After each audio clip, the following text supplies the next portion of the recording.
Bureau of police research and development AP prisons department ఆధ్వర్యంలో వైజాగ్లోని beach రోడ్లో గల సాయిప్రియా రిసార్ట్లో జాతీయ స్థాయి correctional of administration in all states అంటే జైళ్ల శాఖ సమావేశాన్ని నిర్వహించారు. ఈ సందర్భంగా దేశంలోని వివిధ జైళ్లలో ఓపెన్ ఖైదీలు తయారు చేసిన వివిధ వస్తువులతో ప్రదర్శన ఏర్పాటు చేశారు.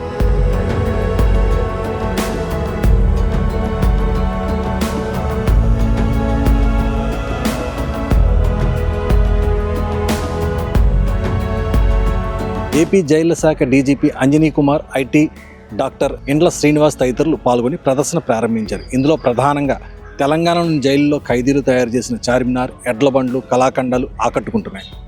తమిళనాడుకు చెందిన ఖైదీలు బూట్లు, షర్ట్లు తయారు చేశారు. రాజస్థాన్కు చెందిన ఖైదీలు సోలార్ బల్బులు, విశాఖ కేంద్ర కారాగారంలోని ఖైదీలు తయారు చేసిన పలు కళాఖండాలు ఆకట్టుకుంటున్నాయి.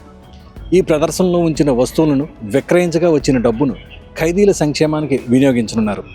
పలువురు ఖైదీలు ఇక్కడ ఆయా పనులను నేర్చుకోవడం ద్వారా వారు విడుదలయ్యాక ఉపాధి అవకాశాలు ఏర్పాటు చేసుకునే అవకాశం ఉంటుందని జైలు శాఖ అధికారులు పేర్కొంటున్నారు. ఈ ప్రదర్శనలో ఆంధ్రప్రదేశ్, తెలంగాణ, ఒడిశా, కర్ణాటక, తమిళనాడు, గుజరాత్, అస్సాం, రాజస్థాన్ రాష్ట్రాల్లోని గల వివిధ జైళ్లలో ఖైదీలు రూపొందించిన వస్తువులను ఉంచారు.